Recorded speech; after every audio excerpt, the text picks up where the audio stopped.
யாராவது ஒரு சிறு குழந்தை, ஒரு பெண், நடுத்தர வயது உள்ளவர்கள் தற்கொலை செஞ்சிட்டாங்கன்னா எல்லோரும் அதை பற்றி பேசுகிறாங்க. ஆனால் முதியவர்களின் தற்கொலை அதிகமாக பேசப்படுவதில்லை. நமது வீட்டு பெரியவர்கள், நமது முன்னோர்கள் வாழ வழியின்றி தற்கொலை செய்து கொள்கிறார்கள் அப்படிங்கிறது நமது சமுதாயத்தில் நிலவும் ஒரு அவலம். இந்த தற்கொலைகளுக்கு என்ன காரணம் அப்படின்னு பார்த்தோம்னா முக்கியமாக 3 காரணங்கள் தாங்க வருது.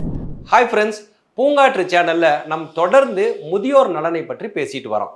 ஆனால் சில நாட்களுக்கு முன் வந்த ஒரு வீடியோ நம்ம ரொம்பவும் வருத்தப்பட செய்தது. அந்த வீடியோ என்ன அப்படின்னு நீங்களே கொஞ்சம் பாருங்களேன். திருவள்ளூர் மாவட்டம் பழவேற்காட்டைச் சேர்ந்த 70 வயதான முதியவர் கோபால், 64 வயதான கண்ணம்மாள் தம்பதியர் இருவரும் தனியாக வசித்து வந்த நிலையில் நேற்று இரவு வீட்டின் வாசலில் முதியவர்கள் இருவரும் வாயில் நுரைதள்ளிய நிலையில் கீழே விழுந்து கிடந்துள்ளனர். நீரிழிவு நோயால் அவதிப்பட்டு வந்த நிலையில் சிகிச்சைக்கு போதிய பணம் இல்லாததால் மனமுடைந்து தற்கொலை செய்து கொண்டதாக முதற்கட்ட விசாரணையில் தெரியவந்துள்ளது. இந்த மாதிரியான சம்பவங்கள் சமீப காலமாக நமது நாட்டில் மிக மிக அதிகமாகி கொண்டு வருகிறது. இதற்கு என்ன காரணம், ஒரு சமுதாயமாக நாம் என்ன செய்ய வேண்டும் அப்படிங்கிறத பற்றி தான் இந்த வீடியோவில் நம்ம பார்க்க போகிறோம். அதுக்கு முன்னாடி அனைத்து முதியோர்களின் நலன் ஒன்றே குறிக்கோளாக கொண்டு தொடர்ந்து செயல்பட்டு வரும் பூங்காற்று யூடியூப் சேனலை சப்ஸ்கிரைப் செய்து எங்களுடன் இணைந்திருங்கள். முதலாவதாக, இந்த தற்கொலை செய்திகள் தமிழ்நாட்டிற்கு ஏன் முக்கியம் அப்படின்னு பார்க்கலாம். நாட்டிலேயே முதியவர்களின் எண்ணிக்கை அதிகமாக உள்ள மாநிலங்களில் தமிழ்நாடும் ஒன்று.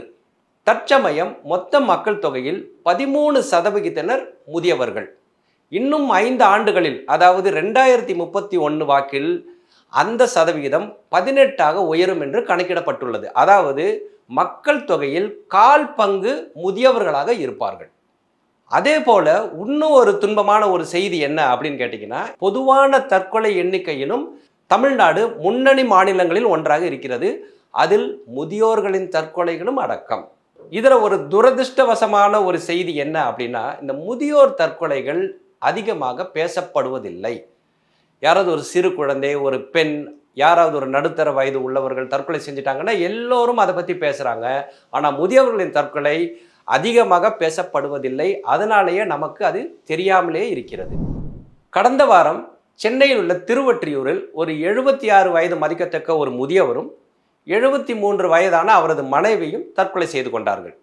என்ன காரணம் அப்படின்னு பார்த்தீங்கன்னா, போதிய வருமானம் இல்லை, எதிர்காலத்தை பற்றிய பயம். கடந்த ஆண்டு சென்னையில் உள்ள கோயம்பேட்டில் ஒரு 77 வயது மதிக்கத்தக்க ஒரு முதியவரும் 53 வயதான அவரது மகனும் தற்கொலை செய்து கொள்கிறார்கள். என்ன காரணம் அப்படின்னு பார்த்தா, அந்த பெரியவருக்குள்ள தீராத நோய், அதுக்கு ட்ரீட்மெண்ட் செய்து கொள்ள போதிய பணமின்மை. இதே போல மயிலாடுதுறையில் 69 வயதான முதியவரும் 63 வயதான அவரது மனைவியும் வீட்டில் உள்ள கேஸை திறந்து விட்டு தற்கொலைக்கு முயற்சிக்கிறார்கள். அதில் அந்த மனைவி இறந்து விடுகிறார். அதில் மனைவி மட்டும் இறந்து விடுகிறார். இப்போ கணவனின் நிலைமையை யோசிச்சு பாருங்க. இவங்க ஏன் அந்த தற்கொலைக்கு முதல்ல முயற்சி செஞ்சாங்க அப்படின்னா, அதுக்கு தனிமைதான் காரணம் அப்படின்னு சொல்லியிருந்தாங்க. இப்போ மனைவியும் போய்விட்டார். தினம் தினம் இந்த மாதிரி நம்மை சோகத்தில் ஆழ்த்தும் செய்திகள் வந்து கொண்டே இருக்கின்றன. ஒரு சமுதாயமாக நாம் சமூகத்தில் நிலவி வரும் இந்த மாதிரியான அவல நிலையை நிவர்த்தி செய்ய நாம் முன்வர வேண்டும். குறைந்தபட்சம் நம்மை சுற்றியுள்ள நமது அன்பிற்கினியவர்கள் இந்த மாதிரியான தவறான முடிவை எடுக்காத வண்ணம் நாம் பார்த்து கொள்ள வேண்டும். இந்த தற்கொலைகளுக்கு என்ன காரணம் அப்படின்னு பார்த்தோம்னா முக்கியமாக 3 காரணங்கள் தாங்க வருது. ஒன்று தீராத நோய். அந்த நோயின் தாக்கம், அந்த நோய் தரும் வேதனை, இது ஒரு பக்கம். அந்த நோய்களை சமாளிக்க போதுமான பொருளாதாரம் இல்லை அப்படிங்கிறது ஒரு முக்கியமான காரணம். இரண்டாவதாக பார்த்தீங்கன்னா தனிமை. அந்த தனிமையால் வரக்கூடிய டிப்ரெஷன், மன அழுத்தம், குடும்பத்தினர் நம்மை கைவிட்டு விட்டார்களே அப்படிங்கிற எண்ணம். மூன்றாவதாக போதுமான பொருளாதாரம் இன்மை. பணமே இல்லாமல் நம்ம வாழ்கிறது நம்ம குடும்பத்துக்கு பாரமாக இருக்குமே அப்படிங்கிற ஒரு எண்ணமும் முதியவர்களை இந்த தற்கொலைக்கு தூண்டுகின்றது. இன்றைய சூழல்ல நம்மை சுற்றி உறவினர்கள் இருக்காங்க, நண்பர்கள் இருக்காங்க, கூட்டு குடும்பங்கள் கூட இங்கொன்னும் அங்கொன்னுமா இருந்துகிட்டு இருக்கு, கூப்பிட்ட குரலுக்கு வர ஆள் இருக்கு. இப்படிப்பட்ட சூழல்லையே தற்கொலைகள் நடந்து கொண்டு இருக்கின்றன அப்படின்னா வருங்காலத்தை நினைக்கும் போது உண்மையிலேயே பயமா இருக்கு.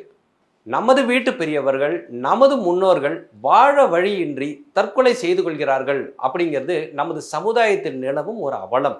இதை நாம் உடனடியாக சரி செய்ய வேண்டும். அதை எப்படி சரி செய்யலாம் அப்படிங்கிறத பற்றி இப்போ பார்க்கலாம். முக்கியமான காரணமாக இருக்கக்கூடிய அந்த மன அழுத்தம், அந்த டிப்ரெஷன் அப்படிங்கிறது வந்து நம்ம எல்லோருத்துக்குமே தெரிந்து வரும். நமது வீட்டில் உள்ள ஒரு பெரியவர் அவர் டிப்ரெஷன்ல இருக்கார் அப்படிங்கிறத நாம் சுலபமாக தெரிந்து கொள்ளலாம். அவங்கள நம்ம கண் கொண்டு பார்க்க வேண்டும், அதுதான் முக்கியம். ஸோ ஆரம்ப நிலையிலேயே நமது வீட்டில் உள்ள முதியவர் ஒரு டிப்ரெஷனில் இருக்கார் அப்படின்னு நமக்கு தெரிஞ்சதுன்னா அவர்கிட்ட பேசி அந்த டிப்ரெஷன்லேருந்து அவங்க மீண்டு வருவதற்கு எல்லா விதமான வழிவகைகளையும் நாம் செய்ய வேண்டும்.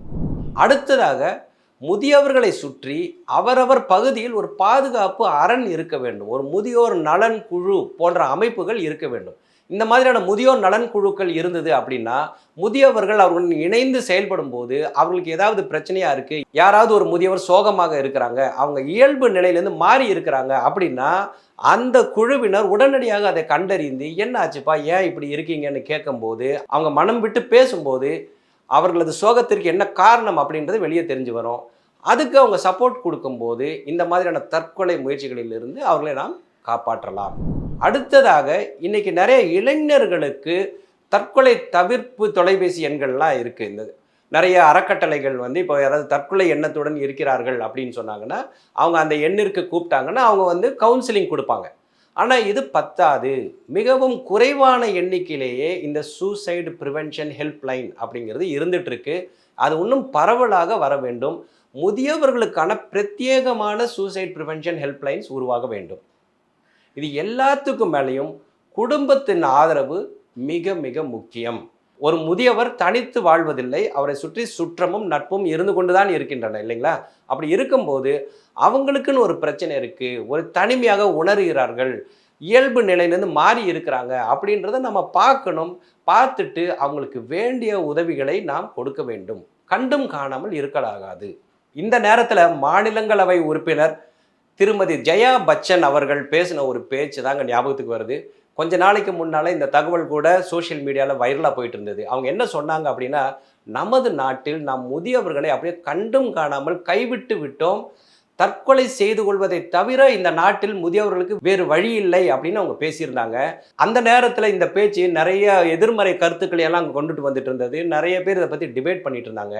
ஆனால் நம்ம சுற்றி நடக்கும் இந்த தற்கொலைகளை பார்க்கும்போது அவர்கள் சொன்னது உண்மைதானோ அப்படின்னு என்ன தோன்றுகிறது.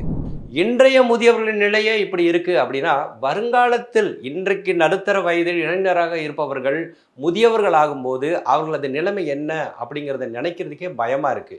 அதனால மேலும் தாமதிக்காமல் இந்த சமுதாயத்தில் உள்ள உட்கட்டமைப்புகள், தன்னார்வ தொண்டு நிறுவனங்கள், அரசாங்கங்கள் மற்றும் பல்வேறு நிறுவனங்கள் இணைந்து முதுமையில் இனிமையாக வாழ என்னவெல்லாம் தேவையோ, என்னென்ன மாதிரியான உட்கட்டமைப்புகள் அந்தந்த பகுதியில் தேவையோ அதனை உடனடியாக உருவாக்கி தர வேண்டும்.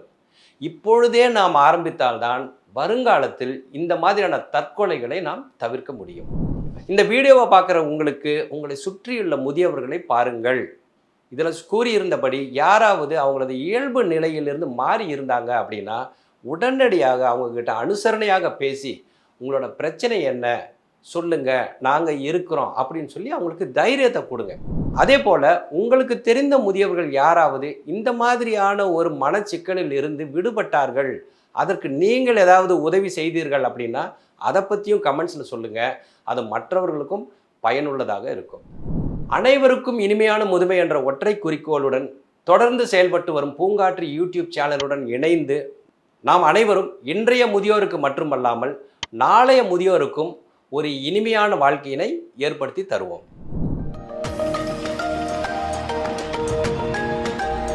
பூங்காற்று, இது நாளைய நல்வாழ்விற்கான வழிகாட்டு.